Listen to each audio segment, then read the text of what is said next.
کیا ترجمہ قرآن عوام کے لیے نہیں ہے؟ کیا ترجمہ قرآن پڑھنے سے لوگ گمراہ ہو جاتے ہیں؟ کیا ترجمہ قرآن گمراہی کا راستہ ہے؟ جیسا کہ مفتی عبد الواحد قریشی صاحب کہتے ہیں، تو آئیے سنتے ہیں، جانتے ہیں فضیلت الشیخ محمد صدیق رضا سلمہ اللہ سے کہ ترجمہ قرآن گمراہی کا نہیں بلکہ ہدایت کا راستہ ہے۔ الحمد للہ وحدہ والصلاة والسلام علی من لا نبی بعدہ اشہد ان لا الہ الا اللہ وحدہ لا شریک لہ واشہد ان محمدا عبدہ ورسولہ اما بعد فاعوذ باللہ السمیع العلیم من الشیطان الرجیم بسم اللہ الرحمن الرحیم ان هذا القرآن يهدی للتی هی اقوم ويبشر المؤمنین الذین يعملون الصالحات ان لهم اجرا کبیرا۔ سورہ بنی اسرائیل کی آیت نمبر 9 ہے۔ اللہ سبحانہ وتعالیٰ نے ارشاد فرمایا کہ بے شک یہ قرآن راستہ دکھاتا ہے، رہنمائی کرتا ہے، للتی اس کی طرف، یہ اقوام جو سب سے سیدھا ہے، یعنی سب سے سیدھے راستے کی طرف قرآن مجید ہمارے رہنمائی فرماتا ہے ہماری، اور ہدایت دیتا ہے اور خوشخبری سناتا ہے مومنین کو، ان مومنین کو جو نیک اعمال کرتے ہیں کہ ان کے لیے بہت بڑا اجر ہے۔ قرآن مجید سب سے زیادہ سیدھا راستہ دکھاتا ہے، اور قرآن مجید کے بارے میں ہی اللہ رب العالمین نے سورۃ البقرہ کے آغاز میں ارشاد فرمایا کہ ھدی للمتقین، اور قرآن مجید ہی کے بارے میں اللہ سبحانہ تعالیٰ نے فرمایا کہ ھدی للعالمین، یعنی تمام جہان والوں کے لیے یہ قرآن مجید ہدایت ہے۔ لیکن افسوس ہوتا ہے کہ اس کلام ہدایت کے بارے میں بھی بعض لوگ یہ کہتے ہیں کہ جی ترجمہ نہیں پڑھنا وگرنہ گمراہ ہو جاؤ گے، اور یہ کوئی عام افراد نہیں کہتے بلکہ مفتی اور مولوی کہلانے والے لوگ، علماء سمجھے جانے والے لوگ، وہ اس طرح کی بات کر رہے ہیں۔ بعض ساتھیوں نے ایک کلپ بھیجا جس میں ایک مفتی صاحب جو ہیں ان سے یہ سوال ہوتا ہے کہ جی ترجمہ قرآن کون سا پڑھنا چاہیے، تو وہ تو یہ کہہ رہے ہیں کہ کوئی سا بھی ترجمہ نہیں پڑھنا چاہیے، ترجمہ پڑھنے سے تو بندہ گمراہ ہو جاتا ہے، یہ عوام کے لیے نہیں ہے۔ آپ ان کی بات انہی کی زبانی سن لیں، زیادہ بہتر رہے گا۔ بالکل کسی مترجم کی تلاوت آپ نے نہیں کرنی، یہ بات یاد رکھیں۔ ہاں بندہ جب قرآن کا ترجمہ اٹھا کے اس میں غور و خوض شروع کرے گا، یہ گمراہی کا دروازہ کھلے گا۔ میری جان من، قرآن کریم اتنا لاوارث نہیں ہے کہ آپ اس کو بغیر قرآن کے ماہر کے پڑھنا شروع کر دیں۔ ڈاکٹری میڈیکل کی کتاب آپ بغیر ماہر کے نہیں پڑھتے، تو قرآن کریم بغیر ماہر کے آپ کیوں پڑھیں گے؟ ترجمے آپ کے لیے نہیں ہے، یہ طالب علم کے لیے، یہ انڈر کنسٹرکشن عالم کے لیے، جو ابھی زیر تعمیر ہے، یہ اس کی مدد کے لیے۔ آپ کو چاہیے آپ نے ترجمہ پڑھنا ہے تو کسی عالم دین کی زیر نگرانی پڑھیں۔ جی آپ نے سنا، دیکھیں یہ جو بات انہوں نے کہی ہے یہ خود ان حضرت کے اسلاف کے، ان کے اکابر کے، یہ اکابر کو زیادہ مانتے ہیں اور اکابر اکابر کہتے ہیں، تو ان کے اکابر کی تصریحات کے خلاف ہے۔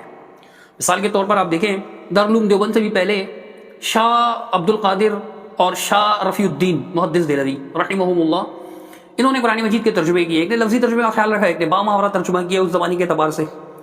تو ان ترجموں کے بارے میں ان کی کیا رائے تھی؟ تفسیر عثمانی، اس میں یہ بات منقول ہے، مولوی مولانا محمود الحسن صاحب، محمود حسن جو اسیر مالٹا شیخ الہند کہلاتے ہیں، دارالعلوم دیوبند میں استاد رہے ہیں، انہوں نے جو اپنے ترجمہ قرآن کا مقدمہ لکھا ہے اس کے اندر وہ اس بات کو بیان کرتے ہیں۔ وہ کیا فرماتے ہیں کہ شاہ صاحب رحمہ اللہ نے صاف صاف لکھ دیا ہے کہ میں نے عوام کی زبان میں ترجمہ کیا ہے۔ عوام کی زبان میں، عوام کی زبان میں ترجمہ کرنے کی کیا ضرورت تھی؟ خود آپ اپنے ترجمے کی وجہ بتاتے ہیں۔ میں ساری عبارت نہیں پڑھ سکوں گا چونکہ اگر میں ساری عبارت پڑھوں گا تو بات لمبی ہو جائے گی۔ اسکین آپ کے سامنے ہوگا، آپ دیکھ لیجئے گا، یہ دارالارشاد کی طبع کا اسکین ساتھ لگا دیں گے ہم۔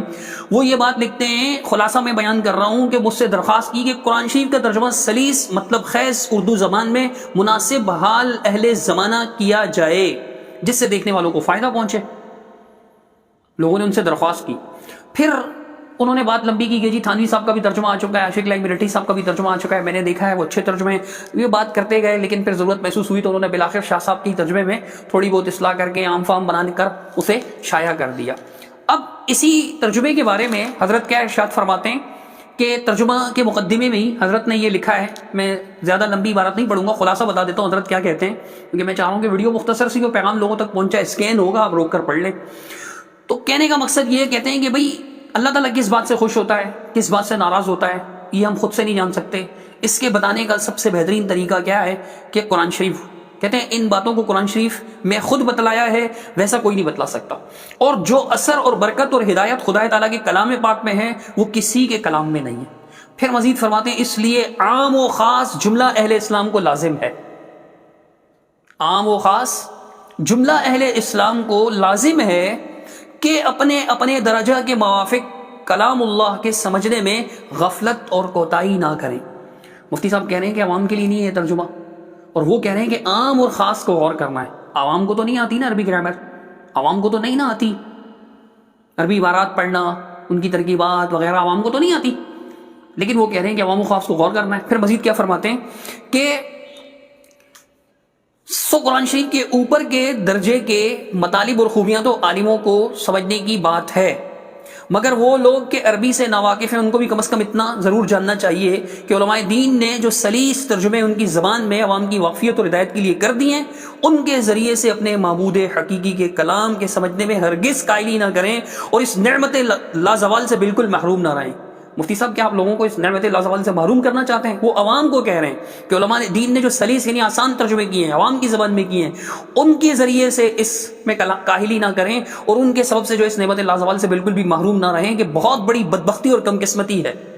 بہت بڑی بدبختی اور کم قسمتی ہے انسان کی کہ وہ اللہ کے کلام سے محروم رہ جائے۔ بڑے غور سے پڑھیں آپ اسیر مالٹا شیخ الہند حضرت مولانا محمود الحسن صاحب ترجمے کے مقدمے میں یہ بات کہہ رہے ہیں کہ جی یہ ترجمہ عوام کے لیے اگر نہیں ہوتا تو یہ بات کیوں کہتے ہیں کہ عوام و خواص سب کو غور کرنا چاہیے۔ آخر میں انہوں نے پھر ایک التماس کی ہے جس میں وہ یہ بات بیان کرتے ہیں کہ اگر کوئی صاحب بالاستقلال ترمیم فرمانا زیادہ پسند کریں تو اس خدمت کو انجام دینے میں صحیح فرمائیں۔ ہماری غرض صرف یہ کہ یہ عمدہ اور مفید ترجمہ جو اہل علم اور عوام دونوں کو مفید ہے، مفتی صاحب کہہ رہے ہیں نا طلباء کے لیے علماء کے لیے، لیکن یہ کہہ رہے ہیں کہ یہ عمدہ اور مفید ترجمہ جو اہل علم اور عوام دونوں کو مفید ہے، ایک تھوڑے سے بہانے سے نظروں سے گر نہ جائے اور ہم اس کے فیض سے محروم نہ رہ جائیں۔ یہ صدقہ جاریہ ہے، اس میں خلل اور نقصان نہ آ جائے۔ تو میرے پیارے بھائیوں، عوام اور خواص دونوں کے لیے ترجمہ، مفتی صاحب کی یہ بات درست نہیں ہے کہ عوام ترجمہ نہیں پڑھیں وگرنہ گمراہ ہو جائیں گے۔ دوسرے نمبر پر میں آپ کے سامنے پیش کروں گا ان کے حکیم الامت حضرت مولانا اشرف علی تھانوی صاحب، انہوں نے تفسیر جو لکھی ہے اپنی بیان القرآن، اس کے آغاز میں خطبہ تفسیر بیان القرآن کے نام سے انہوں نے کچھ باتیں لکھی ہیں۔ اس کا خلاصہ یہ ہے کہ میں تھوڑا سا پڑھتا ہوں اور تھوڑا سا خلاصہ کر دیتا ہوں، چونکہ میں یہ چاہ رہا ہوں کہ شارٹ کلپ میں ہی آپ کے سامنے اصل پیغام آ جائے۔ تو دیکھیں، کہتے ہیں کہ بہت روز سے خود بھی اور احباب کے اسرار سے بھی گاہ گاہ خیال ہوتا، یعنی وقتاً فوقتاً خیال ہوا کرتا تھا کہ کوئی مختصر تفسیر قرآن مجید کی لکھی جائے جو ضروریات کو حاوی اور زوائد سے خالی ہو، مگر تفاسیر و تراجم کی کثرت دیکھ کر اس کو امر زاہد سمجھا جاتا تھا کہ اضافی معاملہ ہے، جب اتنی چیزیں موجود ہو تو کیا ضرورت ہے۔ کہتے ہیں اسی اسنا میں نئی ضرورت پیش آئی کہ لوگوں نے بے احتیاطی سے ترجمہ کیا تھا، تو کہتے ہیں کہ پھر جو ہے نا رسالے وغیرہ بھی لکھے ان کے بارے میں، لیکن اس سے کچھ خاص فائدہ نہیں ہو رہا تھا، چونکہ کثرت سے ترجمہ بینی کا مزاج پھیل رہا تھا، یعنی اس کا ذوق، اس کا شوق لوگوں میں پھیل رہا تھا، اور وہ رسالے اس غرض سے تکمیل کے کافی نہیں ہوئے۔ تو پھر آگے لکھتے ہیں کہ تاوقت ابنائے زمانہ کو کوئی ترجمہ بھی نہ بتلایا جائے۔ ابنائے زمانہ یعنی زمانے میں جو موجود افراد ہیں، لوگ ہیں، ان کو کوئی ترجمہ نہ بتلایا جائے جس میں مشغول ہو کر ان تراجم مبتدعہ مخترعہ سے بے التفات ہو جائیں۔ ہر چند کے تراجم و تفاسیر محققین سابقین کے بالخصوص خاندان عزیزیہ کے ہر طرح کافی و وافی ہیں، مگر ناظرین کی حالت و طبیعت کو کیا کیا جائے کہ بعض تفاسیر میں عربی یا فارسی نہ جاننے کی مجبوری، بعض تراجم میں اختصار، یہ زبان بدل جانے کا عذر مانے دلچسپی ہوا، یعنی اس دلچسپی سے رکاوٹ بن گیا۔ تو کہتے ہیں کہ پھر تأمل، بڑے غور و فکر اور مشورے سے یہی ضرورت ثابت ہوئی کہ ان لوگوں کو کوئی نیا ترجمہ دیا جائے جس کی زبان و طرز بیان اور تقریر مضامین میں ان کے مذاق و ضرورت کا حتی الامکان پورا لحاظ رہے۔ تو یہ عوام کے لیے انہوں نے اتنی محنت کی ہے، آپ کہہ رہے ہیں کہ عوام کے لیے ترجمہ نہیں ہے۔ آخر میں موجودہ اکابر میں سے بھی، یعنی موجود اکابر میں سے بھی ایک بڑے نام جنہیں شیخ الاسلام کے نام سے یاد کیا جاتا ہے علماء دیوبند میں، حلقہ دیوبند میں، حضرت مولانا مفتی تقی عثمانی صاحب،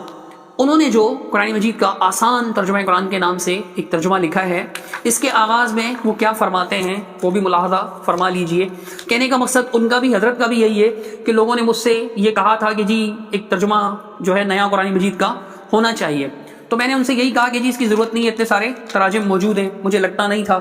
لیکن پھر جب میں نے مختلف ترجموں کا جائزہ لیا تو کہتے ہیں مجھے بھی اس مطالبے میں وزن نظر آنے لگا کہ جی ہونا تو چاہیے۔ پھر کیا ہوا، کہتے ہیں چنانچہ اللہ کے نام پہ میں نے ترجمہ شروع کیا، لیکن ساتھ ہی مجھے یہ خیال تھا کہ عام مسلمانوں کو قرآن کریم کا مطلب سمجھنے کے لیے ترجمے کے ساتھ ساتھ مختصر تشریحات کی بھی ضرورت ہوگی۔ عام مسلمانوں کی بات کر رہے ہیں یہ بھی، اور پھر انہوں نے یہ ترجمہ لکھا اور مختصر کچھ تشریحات بھی کر دی۔ تو یہ کہنا کہ عوام ترجمہ نہ پڑھیں گمراہ ہو جائیں گے، یہ بات بالکل غلط ہے۔ مفتی صاحب کو چاہیے کہ اپنی اس بات سے رجوع کریں، اپنے اکابر سے ہی سیکھ لیں کہ یہ جو ترجمہ قرآن کیے ہیں یہ عوام کے لیے بھی ہیں، اور عوام کو اللہ تعالیٰ کی اس نعمت سے محروم نہیں ہونا چاہیے۔ اللہ تعالیٰ سمجھنے کی توفیق عطا فرمائے۔ دوستو، یہ ویڈیو آپ کو کیسا لگا؟ اگر اچھا لگا تو مفتی عبدالواحد قریشی تک اس ویڈیو کو پہنچائیے، اگر برا لگا تو توبہ کیجیے اور اپنی اصلاح کیجیے، کیونکہ آپ قرآن کریم کے خلاف ہے۔